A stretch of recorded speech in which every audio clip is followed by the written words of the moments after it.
Assalamualaikum warahmatullahi wabarakatuh. Halo semuanya. Di video kali ini kami dari kelompok 4 akan menjelaskan beberapa materi tentang rancangan penelitian tindakan kelas. Kita mulai dari materi yang pertama, yaitu cara mengidentifikasi masalah penelitian tindakan kelas. Bagaimana sih cara mengidentifikasi masalah penelitian tindakan kelas? Yuk simak penjelasannya. A. Pengertian identifikasi masalah penelitian tindakan kelas. Identifikasi masalah dalam penelitian tindakan kelas adalah proses menemukan dan menentukan permasalahan nyata yang terjadi dalam pembelajaran di kelas yang membutuhkan perbaikan. Nah, jadi identifikasi masalah dalam penelitian tindakan kelas adalah langkah awal yang sangat penting karena dari sinilah arah penelitian kita ditentukan. Atau makna singkatnya adalah proses menemukan masalah nyata yang terjadi di kelas, bukan sekedar asumsi. Adapun ciri masalah dalam penelitian tindakan kelas, yang pertama yaitu kontekstual.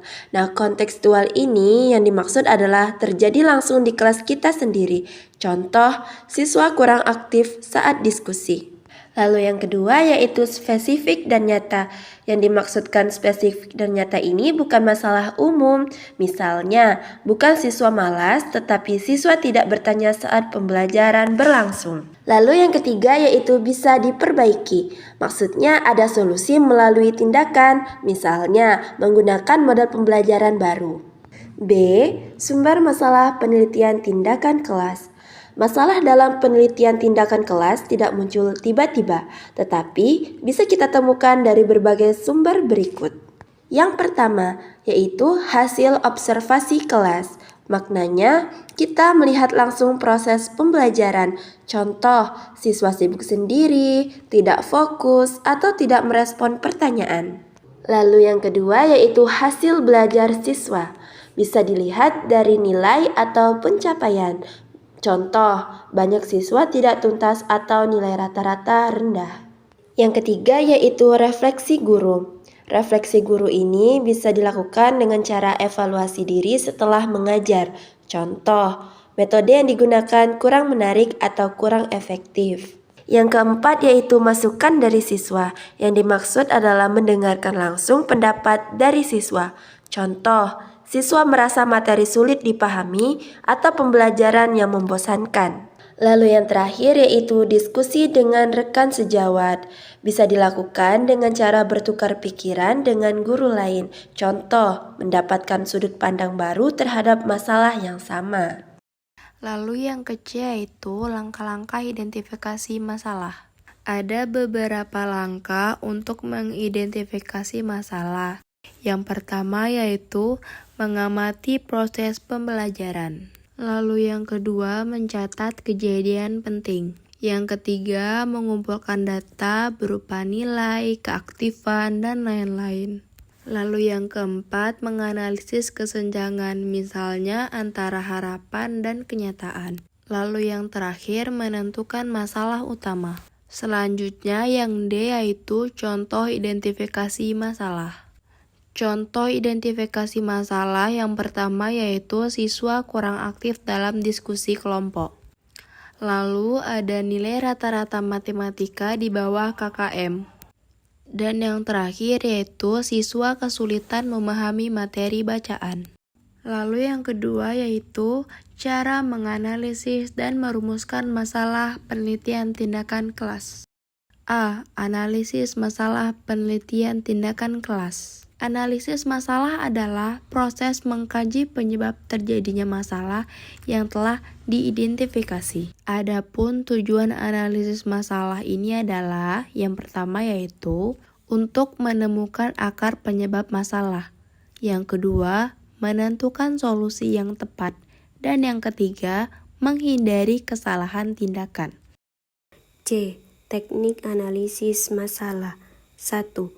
Analisis sebab akibat. Contoh, siswa pasif.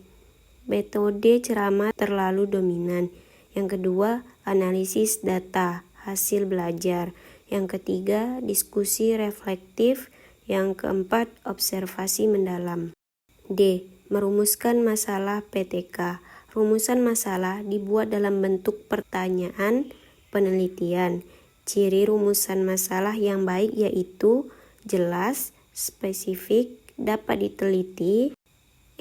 Contoh rumusan masalah.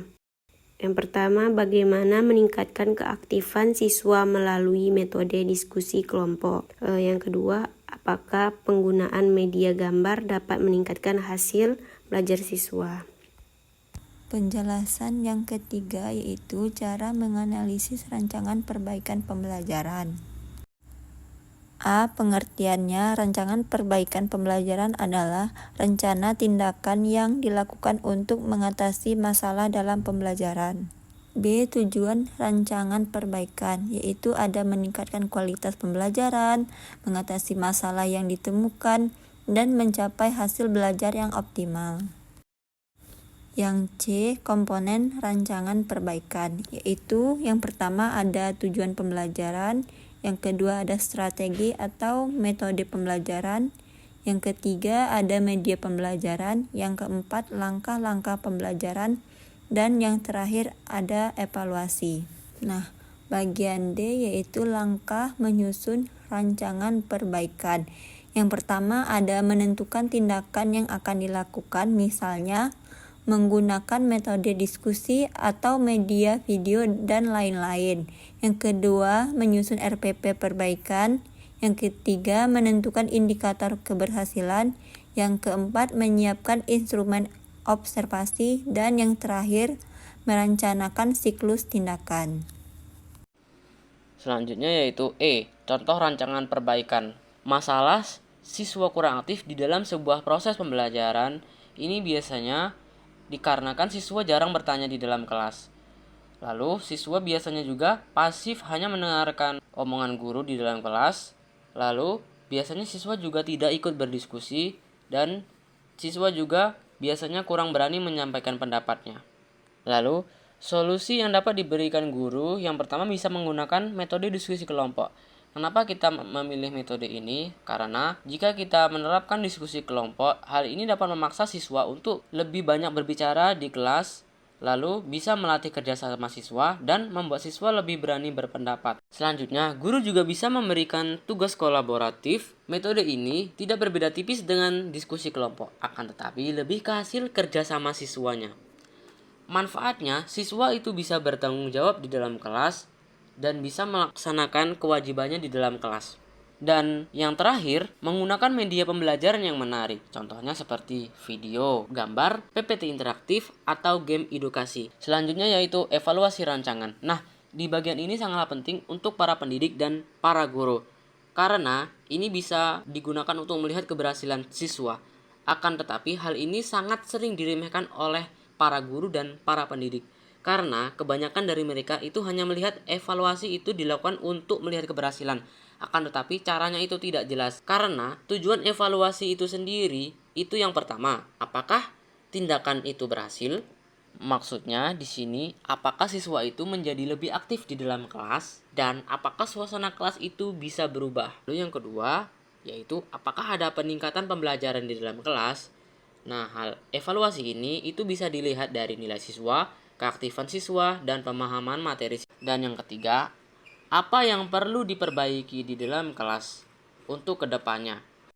Misalnya yaitu diskusi belum efektif, lalu untuk waktunya yang kurang, dan masih ada siswa yang pasif.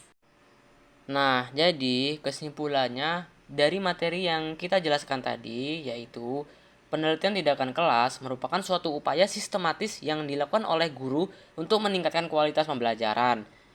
Nah, proses ini meliputi identifikasi masalah, analisis, serta penerapan tindakan yang tepat. Dengan memahami dan menerapkan langkah-langkah tersebut, guru diharapkan mampu menciptakan pembelajaran yang lebih efektif, aktif, dan bermakna bagi siswa. Nah, itulah tadi penjelasan singkat mengenai tata cara mengidentifikasi masalah dalam penelitian tindakan kelas. Cukup sekian penjelasan dari kami akhiri. Wassalamualaikum warahmatullahi wabarakatuh.